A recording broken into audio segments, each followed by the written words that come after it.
غزوہ غطفان میں رسول اللہ صلی اللہ علیہ وسلم نے مسلمانوں کو غطفان پر چڑھائی کی تیاری کا فرمان جاری کیا۔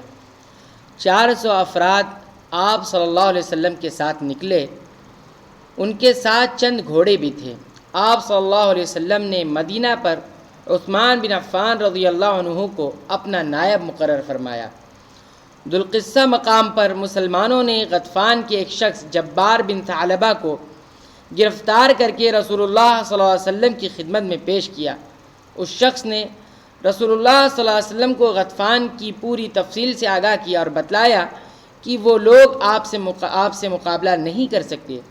آپ کے نکلنے کی خبر سن کر ہی وہ لوگ پہاڑوں کی چوٹیوں پر جا چھپے ہیں، میں آپ کے ساتھ چلتا ہوں۔ رسول اللہ صلی اللہ علیہ وسلم نے اس کو اسلام کی دعوت پیش کی، اس نے اسلام قبول کر لیا۔ رسول اللہ صلی اللہ علیہ وسلم نے اسے بلال رضی اللہ تعالیٰ عنہ کے ساتھ کر دیا۔ آپ صلی اللہ علیہ وسلم کے مقابلے میں کوئی بھی نہ آیا۔ بخیر و عافیت آپ صلی اللہ علیہ وسلم مدینہ واپس ہو گئے۔ اس موقع پر کل 11 دن آپ صلی اللہ علیہ وسلم مدینہ سے باہر رہے۔ غزوہ ذات الرقاع میں رسول اللہ صلی اللہ علیہ وسلم کو یہ اطلاع ملی کہ غطفان سے ثعلبہ اور انمار کے لوگ مدینہ پر حملہ آور ہونے کا ارادہ کر رہے ہیں۔ آپ صلی اللہ علیہ وسلم 400 صحابہ کو لے کر سراسر پہنچ گئے اور روانگی سے قبل عثمان رضی اللہ تعالیٰ عنہ کو مدینے میں اپنا نائب مقرر فرمایا۔ غطفان کی ایک بڑی تعداد مسلمانوں کے مقابلے میں نکلی، لیکن جنگ نہ ہوئی، خوف و ہراس کا عالم رہا۔ رسول اللہ صلی اللہ علیہ وسلم نے مسلمانوں کو صلاۃ الخوف پڑھائی اور آخرکار واپس ہو گئے۔ اس موقع پر آپ 15 روز مدینہ سے باہر رہے۔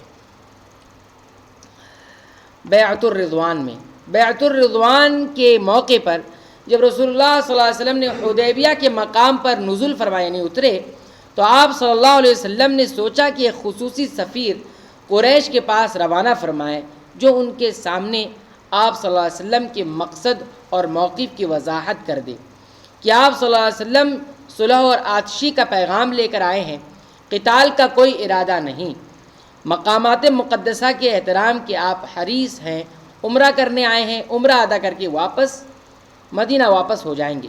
اس سلسلے میں اولاً انتخاب خراش بن امیہ الخزاعی رضی اللہ عنہ کا ہوا۔ آپ صلی اللہ علیہ وسلم نے ثعلب نامی اونٹ پر سوار کر کے انہیں روانہ کیا، لیکن جب یہ مکہ پہنچے تو قریش نے ان کے اونٹ کو مار ڈالا اور خراش رضی اللہ عنہ کے قتل کے درپے ہوئے، لیکن احابیش نے انہیں بچا لیا۔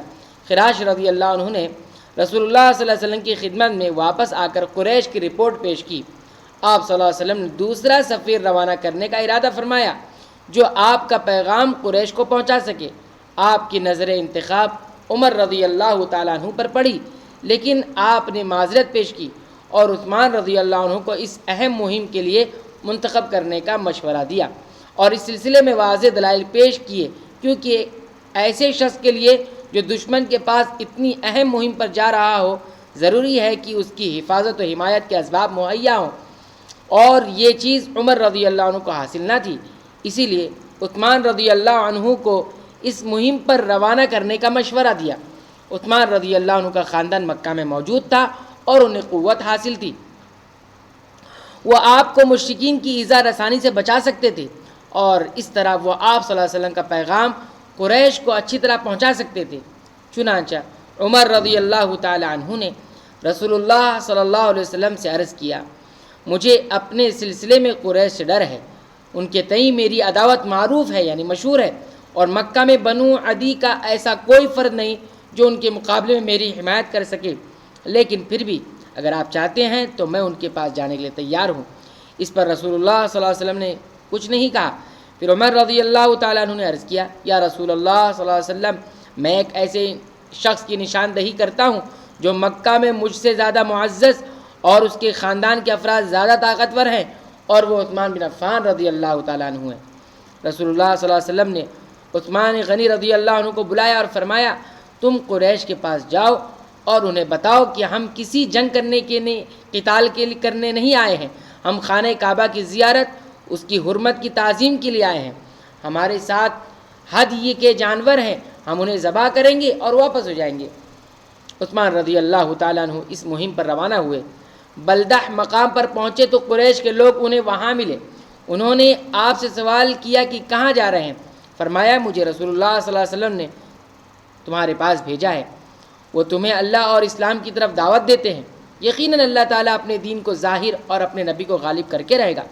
اگر یہ منظور نہیں ہے تو تم ان کا راستہ چھوڑ کر خاموش ہو جاؤ، دوسروں کو اس کے لیے چھوڑ دو۔ اگر وہ محمد صلی اللہ علیہ وسلم پر غالب آ گئے تو تمہارا مقصد پورا ہو گیا، اور اگر محمد صلی اللہ علیہ وسلم غالب آ گئے تو پھر تمہیں اختیار ہوگا، چاہے تم اس دین میں داخل ہو جاؤ جس میں لوگ داخل ہوئے ہیں، یا پھر تم ان سے اس حالت میں قتال کرو جبکہ تمہاری تعداد زیادہ ہو اور قوت و طاقت حاصل ہو، کیونکہ فی الحال جنگ نے تمہیں کمزور کر دیا ہے اور بڑے بڑے سورماؤں کو موت کی گھاٹ اتار دیا ہے۔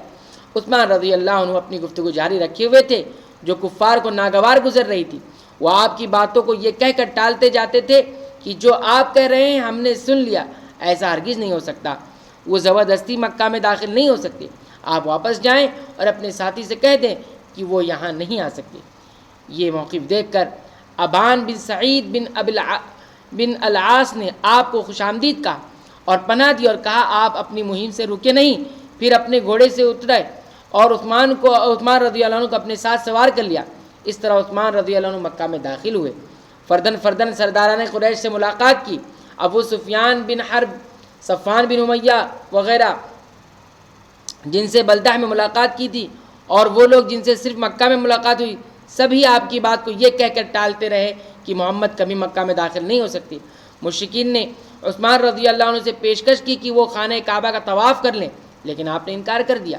عثمان رضی اللہ تعالی عنہ نے مستضعفین مکہ کو رسول اللہ صلی اللہ علیہ وسلم کا پیغام پہنچانے، مکہ کے کمزور ترین جو لوگ تھے ان کو پہلا پیغام پہنچایا اور جلد مشکلات سے نجات پانے کی بشارت سنائی، خوشخبری سنائی، اور ان سے زبانی پیغام رسول اللہ صلی اللہ علیہ وسلم کے نام لیا جس میں انہوں نے رسول اللہ صلی اللہ علیہ وسلم کو سلام بھیجا تھا اور یہ کہا تھا کہ جو ذات آپ صلی اللہ علیہ وسلم کو حدیبیہ پہنچا سکتی ہے وہ اس بات پر قادر ہے کہ آپ کو مکہ کے اندر داخل کر دے۔ ابھی آپ مکہ ہی میں اپنی مہم میں لگے ہوئے تھے کہ مسلمانوں میں یہ افواہ گردش کرنے لگی کہ عثمان رضی اللہ عنہ قتل کر دیے گئے۔ ان حالات کے پیش نظر رسول اللہ صلی اللہ علیہ وسلم نے صحابہ کرام کو مشرکین سے قتال کے سلسلے میں بیعت کی دعوت دی۔ صحابہ کرام نے آپ صلی اللہ علیہ وسلم کی اس دعوت پر لبیک کہتے ہوئے آپ کے ہاتھوں پر موت کی بیعت کی کہ ہم اپنی جان لگا دیں گے۔ صرف جد بن قیس نے اپنی منافقت کی وجہ سے بیعت نہیں کی، یہ منافق شخص تھا، اس نے بیعت نہیں کی۔ ایک روایت میں ہے کہ یہ بیعت صبر کی تھی کہ صبر کریں گے، اور ایک روایت میں ہے کہ عدم فرار کی بیعت تھی، یعنی بھاگیں گے نہیں، ہم یہیں رہیں گے۔ لیکن ان روایتوں میں کوئی اختلاف نہیں، کیونکہ موت کی بیعت کا مطلب صبر اور عدم فرار کی بیعت ہے۔ اگر موت پر بیعت کر لی تو گویا بھاگنا بھی نہیں ہے، صبر کرنا ہے۔ سب سے پہلے آپ صلی اللہ علیہ وسلم کے دستے مبارک پر ابو سنان عبداللہ بن وہب الازدی نے بیعت کی، اس کے بعد تمام لوگوں نے بیعت کی۔ سلمہ بن اکوع رضی اللہ تعالیٰ عنہ نے اس موقع پر 3 مرتبہ بیعت کی، شروع میں، درمیان میں اور آخر میں۔ رسول اللہ صلی اللہ علیہ وسلم نے اپنے دائیں ہاتھ کے متعلق فرمایا یہ عثمان کا ہاتھ ہے، اور پھر اپنے دوسرے ہاتھ پر مار کر عثمان رضی اللہ تعالیٰ عنہ کی طرف سے بیعت کی۔ اپنے دائیں ہاتھ کو کس کا ہاتھ قرار دیا؟ عثمان رضی اللہ عنہ کا، اور اپنے بائیں ہاتھ کو اپنا ہاتھ، اس طرح سے کہا کہ یہ عثمان رضی اللہ عنہ کی بیعت۔ اس موقع پر درخت کے نیچے جن صحابہ کرام سے رسول اللہ صلی اللہ علیہ وسلم نے بیعت لی ان کی تعداد 1400 تھی۔ قرآن کریم میں انہی مقدس ہستیوں کا ذکر آیا ہے جنہوں نے بیعت رضوان میں شرکت کی تھی، اور قرآن و حدیث کے بہت سے نصوص میں ان کے فضائل بیان کیے گئے ہیں، جیسا کہ یہ آیت کریمہ ہے ترجمہ، جو لوگ تجھ سے بیعت کرتے ہیں وہ یقیناً اللہ سے بیعت کرتے ہیں، ان کے ہاتھوں پر اللہ کا ہاتھ ہے، تو جو شخص عہد شکنی کرے وہ اپنے نفس پر ہی عہد شکن آتا ہے، اور جو شخص اس اقرار کو پورا کرے تو جو اس نے اللہ کے ساتھ کیا ہے تو اسے عنقریب اللہ بہت اجر دے گا۔ اسی طرح یہ آیت کریمہ بھی ہے ترجمہ، یقیناً اللہ تعالیٰ مومنوں سے خوش ہو گیا جبکہ وہ درخت کے تلے، درخت کے نیچے تجھ سے آپ سے بیعت کر رہے تھے، ان کے دلوں میں جو تھا انہیں اس نے معلوم کر لیا اور اس پر اطمینان نازل فرمایا اور انہیں قریب کی فتح عنایت فرمائی۔ جابر بن عبداللہ رضی اللہ عنہ روایت ہے کہ رسول اللہ صلی اللہ علیہ وسلم نے حدیبیہ کے روز ہم سے فرمایا تم روئے زمین میں سب سے بہتر ہو۔ اس وقت ہم 1400 تھے، اگر میری بینائی کام کرتی تو میں تمہیں اس درخت کا مقام دکھا دیتا جس کے نیچے یہ بیعت ہوئی تھی۔